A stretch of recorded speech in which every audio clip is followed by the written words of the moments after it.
Hi friends, வாங்க friends. Mutton தண்ணி இருக்குது இல்லையா, அதில் ரசம் வச்சு சாப்பிட்டா நல்லா மூட்டு வலி, கை கால் எல்லாம் சளி, இரும்பெல்லாம் கொஞ்சம் இதுதான். ஆனால் அந்த காலத்துலலாம் மட்டன் தண்ணியில் குழம்பு வச்சுட்டு அந்த தண்ணி கொஞ்சம் கூட சேர்த்து வச்சு ரசம் வச்சா சூப்பராக இருக்கும். அதுக்கு தேவையான பொருள் பாருங்களேன். ஒன்றும் இல்லை, நம்ம சாதாரண ரசம் வைக்கிற மாரி தான் இது.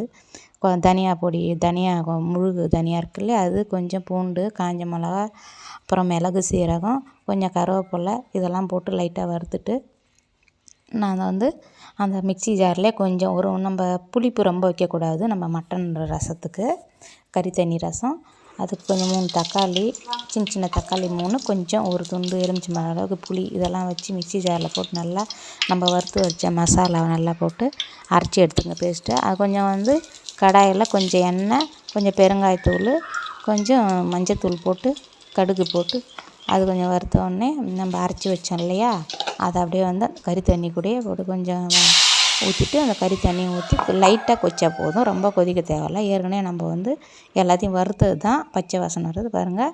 சூப்பராக ரசம் லைட்டாக கொதிச்சுது பாருங்கள். எப்பயுமே நம்ம எந்த ரசம் வச்சாலும் கொஞ்சம் கொதிக்க விட்டுட்டு லைட்டாக நம்ம தண்ணி கொஞ்சம் ஊற்றிடணும். அந்த வாணலில் கொஞ்சம் கழுவி ஊற்றிட்டு சூப்பராக இருக்கும். நம்ம ஏன்னா ரசம் கொதிக்க தான் நல்லாயிருக்கும் சொல்லுவாங்க, அதுமாதிரி நல்லா இருக்காது. நம்ம ரசம் லைட்டாக கொதிச்சா தான் அந்த ரசம் டேஸ்ட்டே கொடுக்கும். சூப்பராக ரெடி ஆகிடுச்சு பாருங்கள், கறி தண்ணி மட்டன் ரசம். நீங்களும் செஞ்சு பார்த்துட்டு கமெண்டில் சொல்லுங்கள், உங்கள் ஃப்ரெண்டுங்களாம் ஷேர் பண்ணுங்கள். அவ்வளோதான் ஃப்ரெண்ட்ஸ். நம்ம இறக்கிட்ட உடனே நம்ம கொத்தமல்லி தழை இருக்கு இல்லையா, அதை பொடியாக நம்ம ஏற்கனவே கருவேப்பிலை போட்டு வறுத்து போட்டோம். இப்போ கொத்தமல்லி தழை ரெடி ஆகிடுச்சு.